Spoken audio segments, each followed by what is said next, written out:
Welcome back to Daytona Beach, Florida. These beautiful views coming to you from DirecTV.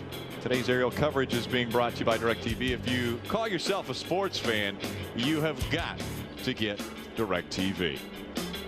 Lights are off on the pace car. He'll make a hard left turn onto pit road, and then the field will get back underway as the green flag will come back out. You see on the inside of that second row the Home Depot number 25 of Joey Logano. Mario Gosselin just in front of him in the 12, and the green flag's back in the air. Yeah, Mario is 2 laps down, so Joey Logano is the first car 1 lap down in the event the caution flag comes out again. But meanwhile, James Busher is leading this thing in that 32 car. James Busher out in front in the number 32.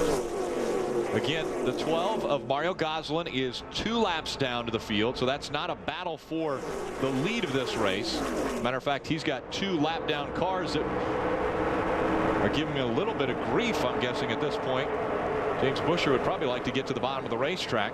Eddie Mercer, that 51 car right there, the Mikusuki Chevrolet out of James Finch's stable, is actually the second place car. And here comes Mikey Kyle on the inside, that 29 car. He's going to use the inside of the racetrack to get by Eddie Mercer. Mikey Kyle's been strong already today. We saw him running in the top 5 early on in this one. We've whittled that pack right down now, haven't we?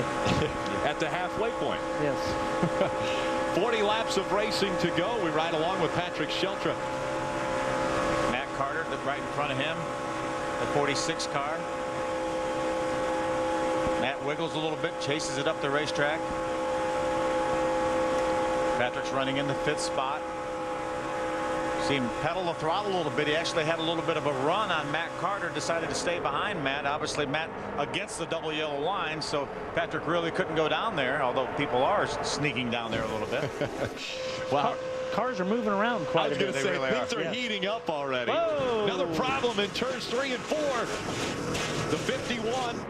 Oh, that's Mercer. Eddie Mercer involved in it. The 29. Matt Carter, Mikey Kyle also involved. Ryan Fisher in that 50. Oh, no. And then the 28 runs right into the back of them. Chris Cockrum.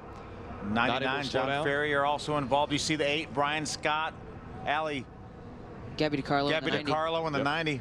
Yeah, in the Great Clips car. You know, that started right up front. Sure did. As you were talking, Kenny, it doesn't matter where you are. You can get caught up in something here. You don't have to be at the back of the pack. We're getting down to a lot of all the cars bitten out of this thing. We're going to have a short field at the end of the race here. A lot of attrition right now taking place on the racetrack. Ryan Fisher trying to fire that car back up again. He is able to. You can see the back of that car though, and is down. The fuel cell rack is actually on the ground. That's why the left rear tire was spinning. See a lot of damage to Eddie Mercer's car right there. Eddie was running up in the top 2 or 3, and there's Mario Gosselin. Mario was 2 laps down. Obviously a tremendous amount of damage to his car. And we see that when the window net's down, obviously that's the signal to the safety crews that the driver has put that down and he's okay. So if they need to attend to someone else quicker, they can. We see Brian Scott climbing out of his race car. Yeah, Mikey Kyle also going by. Mikey had a great run going as well as Brian Scott. Let's see if we can take a look back at what happened here. See, there's Mario Gosselin. Mikey Kyle kind of chases up the hill and runs into Mario Gosselin. That's what starts as Matt Carter with nowhere to go, as well as Eddie Mercer. Patrick Shelter does a nice job getting through that. Steve Blackburn, or excuse me, Parker Kligerman was involved in that in the 77. He didn't get. Yeah, you see the damage on the left front. That's the black car back on the grass down there. Here's another view. Going to see Mario Gosselin. He's going to run and going to move up the hill. Then Mikey Kyle kind of, the air just, I think, takes him up the hill and he makes contact with him, Kenny. Yeah, but it winds up the same thing. You just plain old run into him. You know, you can give it a bunch of reasons why, but you kind of got to be responsible for the front of your car. I think the 6 of Lofton actually got into that as well. He brushed somebody that was coming back down the racetrack, it looked like, too, so maybe some damage on his car. Bobby Garrett able to get by on the outside, and then we saw Chris Cockrum, the 28, come in late and make contact. There's another view. There's the contact between Mikey Kyle, the 29, Mario Gosselin, the 11. Matt Carter gets caught by Mario Gosselin, goes up the hill towards the outside wall. Eddie Mercer comes along with nowhere to go. There's the 6 of Justin Lofton. He makes a little bit of contact with the 29 of Mikey Kyle. There's Will Kimmel, the 68. He makes some contact as well. Tough day for the Kimmels. We saw Frank Kimmel early on out of this. You see Chris Cockrum staying right on the back bumper of Bobby Gerhart. Looks like Gerhart's trying to slow down, but he's got Cockrum right behind him.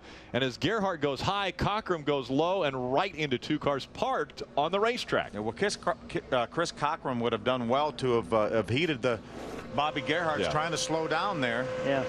There's another view. Matt Carter makes hard contact with the outside wall. And there's that smoke in the sun. The difficult views that these guys have. 81, Craig Gose coming in on the inside.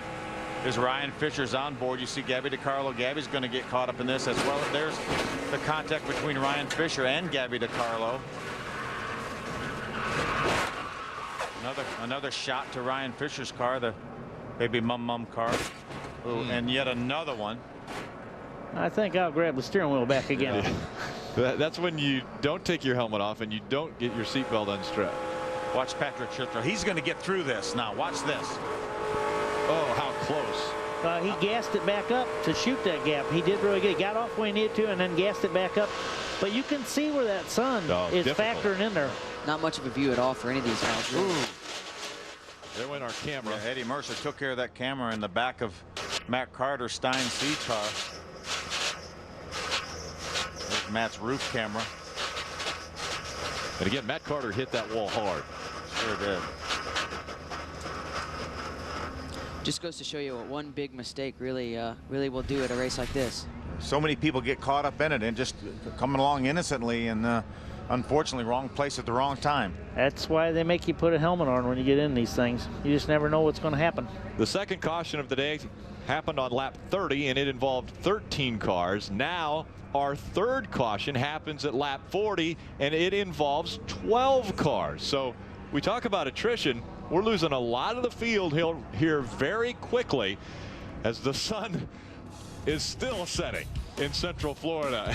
And we are definitely having trouble seeing when they have problems in turn number 4. We'll be right back with more from Daytona.